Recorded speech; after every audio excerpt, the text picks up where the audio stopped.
What if I told you that the incredibly advanced AI in your phone or maybe in a self-driving car could be completely fooled by a simple piece of paper? It sounds like science fiction, right? Well, today we're going to dive into some fascinating research that shows exactly how physical objects can trick even the smartest AI.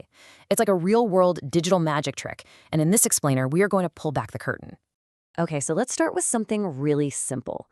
Researchers took a picture of a washing machine, showed it to an AI on a phone, and it correctly identified it as a washer. Nothing weird here. This is exactly what you'd expect modern computer vision to do. But this is where things get weird. The researchers printed a second version of that same image, but with a tiny, almost imperceptible change. A change that is completely invisible to you and me. And yet that same AI now confidently says it's a loudspeaker. A washing machine becomes a loudspeaker. Just like that.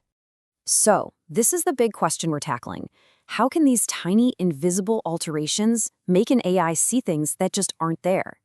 And to be clear, this isn't some random glitch or a bug. It is a deliberate, carefully crafted illusion. Understanding how this works is absolutely crucial as we start to rely more and more on AI to see and interpret the world for us. First step, Section 1, Seeing isn't believing. Let's define the key concept here that makes all of this possible. The official term for this kind of digital trickery is an adversarial example. Now, it's not just a bad photo or a weird angle. No, it's an image that has been intentionally altered with these tiny, almost invisible distortions. The entire point of these changes is to find a specific blind spot in the AI's logic and force it to see something that doesn't exist. Okay, on to Section 2, Crafting digital illusions. So how in the world do attackers actually make these deceptive images? Well, the researchers looked at a few methods, but they basically fall into two camps. First, you've got the fast method. You can think of this like a quick one-shot attack. It just calculates a single layer of what looks like random static and plasters it over the whole image. But then you have iterative methods. These are more like a sculptor carefully chipping away at stone. They're slower, they take multiple steps, and they make much more subtle, targeted changes to pixels to gently nudge the AI toward the wrong answer. And this is where things get, well, completely wild. The most advanced techniques can do something called a least likely class attack. That's where you force the AI to pick the most absurd possible answer it can think of. And this is how, as the researchers themselves put it, you can get an AI to mistake a dog for an airplane. It's a total breakdown of its perception of reality. So, in Section 3, we're moving from digital theory to a real-world test. The big question for the researchers was pretty simple. Could these digital illusions actually hold up in the messy, unpredictable physical world? The experiment itself was surprisingly low-tech. First, they generate these adversarial images on a computer. Second, they just print them out on standard office paper. Third, they take a photo of that printout with a regular cell phone. And finally, they feed that new photo right back into the AI. The whole idea was to see if the process of printing it, the room's lighting, the angle of the camera, if all that real-world noise would be enough to break the spell. And this is literally what their setup looked like.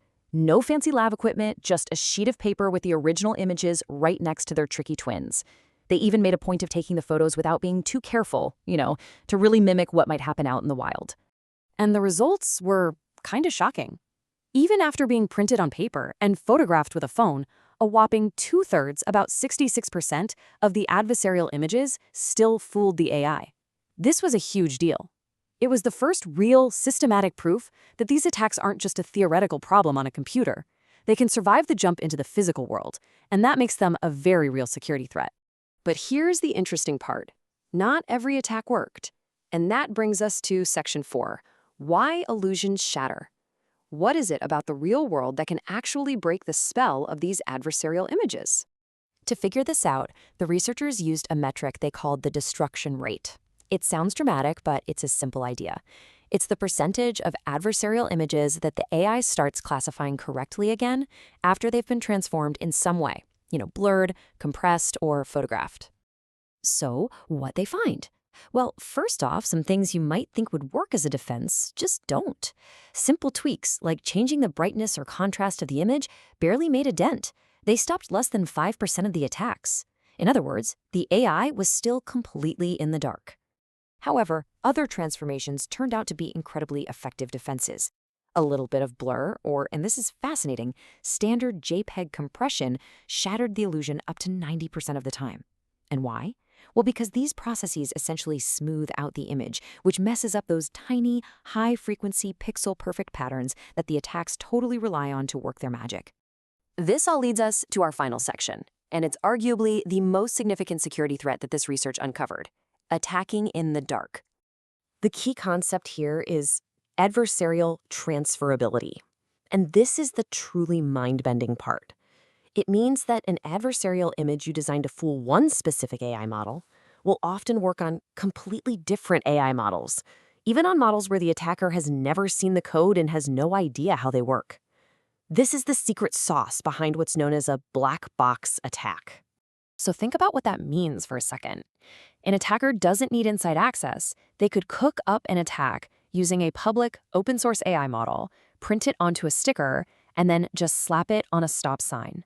And that sticker could be enough to fool the completely different proprietary AI in a self-driving car. They are literally attacking blind, and it can still work. And all of this brings us to a really fundamental challenge. As AI gets more and more integrated into our physical world, we have to ask if its perception of reality can be so easily warped by something as simple as a piece of paper. How much can we really trust it? This research shows that the line between the digital and the physical is way blurrier than we imagine. Securing AI isn't just a software problem anymore. It's a real-world challenge that we absolutely have to solve.